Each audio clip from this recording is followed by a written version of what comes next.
মহান আল্লাহ পাক কোরআন মাজিদে ঘোষণা করেছেন, আমি রমজান মাসেই কোরআন নাজিল করেছি মানুষের হেদায়েতের জন্য, মানুষের মুক্তির জন্য, মানুষকে শান্তি দেওয়ার জন্য, মানুষকে সুখী করার জন্য। সম্মানিত উপস্থিতি, আমরা জানি রাসূল সাল্লাল্লাহু আলাইহি ওয়াসাল্লাম ঘোষণা করেছেন, যদি কেউ রমজান মাসে একটা ফরজ আদায় করে তাহলে 70টা ফরজের সমতুল্য সওয়াব পাওয়া যায়। যদি কেউ একটি নফল আদায় করে একটা ফরজের সমতুল্য, যদি কেউ 1 টাকা দান করে 70 টাকার সমতুল্য। তাহলে আমার প্রশ্ন হলো, এই মর্যাদা বাড়াইল কিসে? কেন এত মর্যাদা? এর একটাই কারণ, সেটা হলো এই রমজান মাসের ভিতরে একটি রাত আছে, যে এক রাতে ইবাদত করলে 1000 মাসের চেয়ে বেশি উত্তম, বেশি সওয়াব পাওয়া যায়। সে রাতটা হলো কোন রাত? সেটা হলো শবে কদর। এখন প্রশ্ন হলো, শবে কদরের একটি রাতের মর্যাদা বাড়ালো কিসে? এই রাতে আল্লাহ পাক পবিত্র কোরআন নাজিল করেছেন, কোরআনের কারণেই এই রাতের মর্যাদা বাড়ছে, আর এই রাতের কারণে পুরো মাসের মর্যাদা বাড়ছে। সম্মানিত উপস্থিতি, আমরা একটি কোরআন শরীফ রাখি, সেই কোরআনের ভিতরে একটি যোগদান আছে, একটা গ্লাভ থাকে।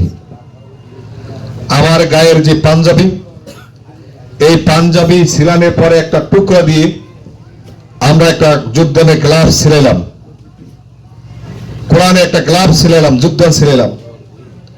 বলেন তো, আমার এই গায়ের পাঞ্জাবি যখন ছিঁড়ে যায়, আমরা এটা কি করি? এই কাপড়টা, পাঞ্জাবিটা ফেলে দিই, এটা যেখানে সেখানে ফেলে রাখি, এটা হয়তো নেকড়া হিসেবে ব্যবহার হয়। কিন্তু আমি যে কাপড়টা দিয়ে যোগদান ছিলাইলাম, এই কাপড়টা যদি ছিঁড়ে যায়, নষ্ট হয়ে যায়, আমরা কি সেটা যেখানে সেখানে ফেলে রাখি? আমার এই জামাটা ছিঁড়ে যাওয়ার পরে যদি কোনোদিন আমার পায়ে লাগে, আমি কি কাপড়টাকে কোনোদিন চুমো খাই? কোনোদিন কি বলি যে এই জামা 3000 টাকা দিয়ে কিনলাম, আজকে আমার পায়ে লাগছে, এটা একটু চুমো টুমো খাইয়া ভালো জায়গাতে রাখি? এই কাজটা কি আমরা করি? না। একই কাঠ দিয়ে আমি সোফা বানাইলাম, আমি খাট বানাইলাম, চেয়ার টেবিল বানাইলাম, এগুলা যখন নষ্ট হয়ে যায়, আমরা যেখানে সেখানে ফেলে রাখি, লাকড়ি হিসেবে ব্যবহার করি। এই কাঠ যদি কোনোদিন আমার পায়ে লাগে, আমি চুমুটুমু খাই, আহা তোর উপরে কতদিন ছিলাম, কত সইছি, কত বসছি, এই কাজটা কি আমরা করি? কিন্তু অতিরিক্ত একটু কাঠ, সেটা যদি আমি রেল বানাই, আর রেলটা যদি নষ্ট হয়ে যায়, আমরা কি সেটা যেখানে সেখানে ফেলে রাখি? যদি কোনো কারণে আমার পায়ে লাগে, আমরা কি করি? এটা চুমু খাই, এটা ভালো জায়গাতে রাখি। ওই কাপড়ের টুকরোটাকে আমরা চুমু খাই, এটা ভালো জায়গাতে রাখি, সুন্দর জায়গাতে রাখি। কারণ কি? কারণ হইলে এই কাঠ টুকরা দীর্ঘ কিছুদিন কোরআনের সাথে ছিল, থাকার কারণে আজকে এটার মর্যাদা, কাঠের মর্যাদা বেড়ে গেছে, কাপড়ের মর্যাদা বেড়ে গেছে। আজকে কোরআন শবে কদরের রাত্রিতে নাজিল হয়েছে, এই জন্য রাতের মর্যাদা বেড়েছে, রাতের মর্যাদার কারণে মাসের মর্যাদা বাড়ছে। বলেন তো দেখি, এই কোরআন কি আল্লাহ পাক কাঠের মর্যাদা বাড়ানোর জন্য নাজিল হয়েছে, নাজিল করেছেন? এই কোরআন কি কাপড়ের মর্যাদা বাড়ানোর জন্য নাজিল করেছেন? এই কোরআন কি মাসের মর্যাদা, রাতের মর্যাদা বাড়ানোর জন্য নাজিল করেছেন? না। এই কোরআন নাজিল করেছেন আমাদের জন্য, আমাদের হেদায়েতের জন্য, আমাদের পথ দেখানোর জন্য, আমাদেরকে মুক্তি দেওয়ার জন্য, আমাদেরকে সম্মানিত করার জন্য। কিন্তু অত্যন্ত দুঃখের বিষয় হলো, এই কোরআন আজকে আমার ব্যক্তি জীবনে নাই, এই কোরআন আজকে আমার পরিবারে নাই, এই কোরআন আজকে আমার সমাজে নাই, এই কোরআন আজকে আমার রাষ্ট্রে নাই।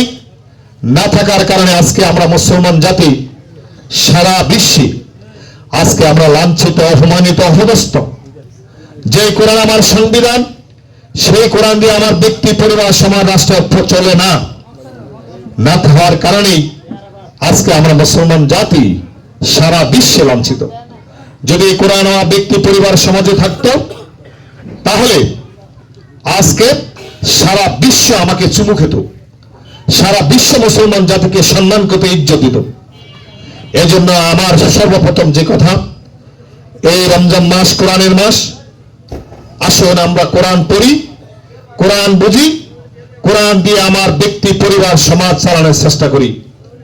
তাহলে আমার ব্যক্তি জীবনে শান্তি আসবে, আমার পরিবারে শান্তি আসবে, আমার সমাজের রাষ্ট্রে শান্তি আসবে।